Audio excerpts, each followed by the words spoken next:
Congrats to the Magnificent Seven. Football is most definitely back, and what better way to kick off the 2010-2011 season than some preseason action in the birthplace of American pro football. Check this out. It was no surprise that this year's Hall of Fame game drew the highest preseason rating in 6 years. After all, the new pairing of flashy wide receivers Terrell Owens and Chad Ochocinco makes for must-see TV. Although the Dallas Cowboys would prevail 16-7 in a lackluster game that was decided by the reserves, all the talk afterwards centered on Cincinnati's new dynamic duo, or as they like to call themselves, Batman and Robin. Robin's going to talk to the most beautiful reporter in the world. You can deal with the man. Ochocinco, a VH1 reality star already, didn't have any catches in limited play and was targeted only once. We caught up with Ochocinco and asked him for his take on T.O. and their unique partnership since Owens inked a deal with the Bengals at the end of July. Yeah, it's fun, man. It's really fun. You know, this is the beginning. Y'all haven't seen anything yet. Trust me. But we're very vanilla, both of us. The game marked the first for T.O. in a Bengals uniform and his first against Dallas since parting ways with the Cowboys in early 2009 after 3 seasons. Owens caught Carson Palmer's only 2 completions and 5 attempts for 18 yards in his debut. How did it feel to slip on that Bengals jersey in the first preseason game? Hey, man, it felt good. You know, it doesn't matter, you know, what jersey or what uniform I'm in.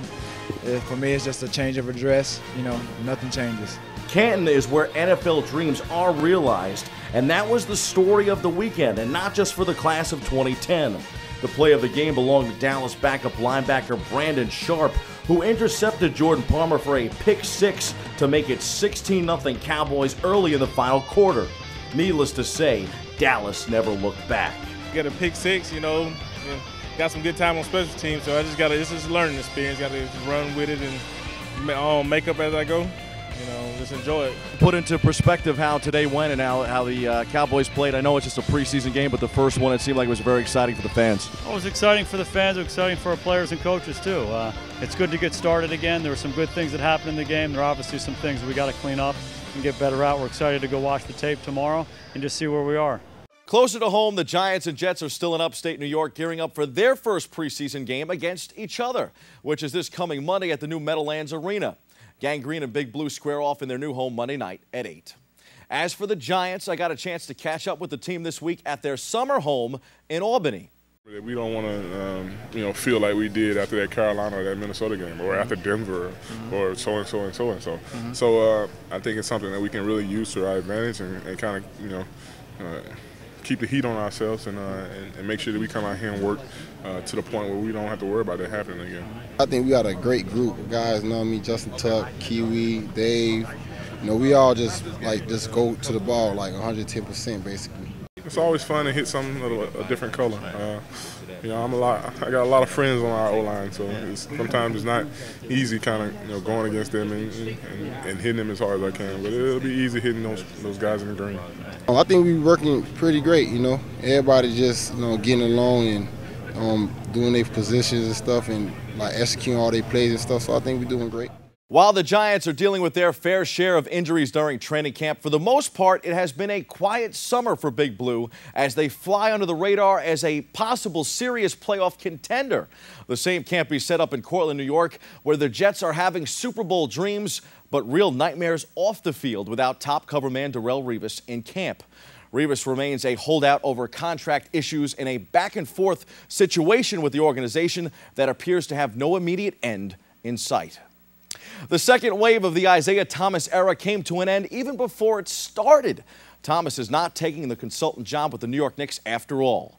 The former Orange and Blue head coach and team president released a statement saying, open quote, after speaking with Commissioner David Stern and Knicks executives, it has become apparent that my new agreement violates certain NBA bylaws, close quote. What a shame. The Knicks are getting former San Antonio Spurs guard Roger Mason, though, who inked a deal this week. Across town, the New Jersey Nets were also part of a 4-team trade. Trevor Ariza was sent to the New Orleans Hornets and Darren Collison to the Indiana Pacers, and a 4-team, 5-player trade Wednesday that also saw the Pacers deal Troy Murphy to the Nets, and the Nets ship Courtney Lee to the Rockets.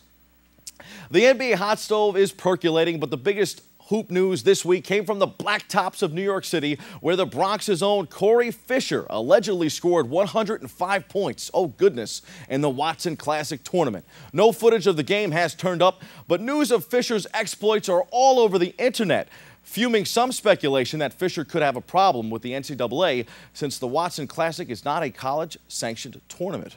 Fisher broke fellow Bronx boy Kenny Satterfield's mark at Watson for a single game. Satterfield's single game mark of 68 also went down at Hoops in the Sun this week as Nebraska's Jamel White, now nicknamed I-87 by yours truly, dropped 87 points in the final regular season game last Tuesday at the Baychester Community Center. The Hits playoffs roll on tonight at Baychester before returning to Orchard Beach Saturday. Then, of course, Sunday is the championship finale. We're on a hot streak of our own when it comes to Hall of Fame coverage. We'll be in Springfield tonight for the Pro Basketball Hall of Fame inductions, which includes former Chicago Bulls great Scottie Pippen and former Utah Jazz star Karl Malone, as well as the enshrinement of the 1992 USA Dream Team. We'll have full coverage of the inductions next week. On the baseball diamond, the first-place Yankees are in Kansas City for the weekend after splitting an exciting two-game set with first-place Texas earlier in the week, while the Mets are home this weekend to take on the Philadelphia Phillies.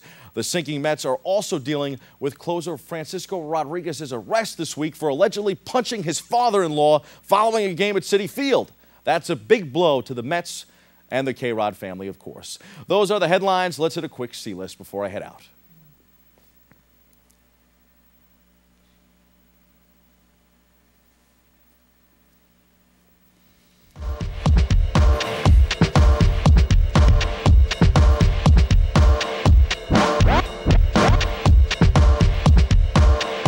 Last week, we gave you words of wisdom from Hall of Famer Michael Irvin.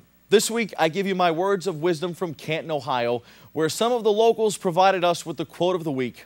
Upon walking around town in a suit and a tie, a bunch of locals waved at us, something that was becoming a familiar trend. Upon stopping and asking the group for the reason behind it, they all replied, "Y'all look official." Moral of the story, always wear a tie, and a special thanks go out to the people of Canton and nearby Massillon, where the best Italian food in the town belongs to a spot called Smiley's, a New York authentic style restaurant where even in Ohio, everyone wants a slice of New York, unless, of course, your name is LeBron. That's your sports.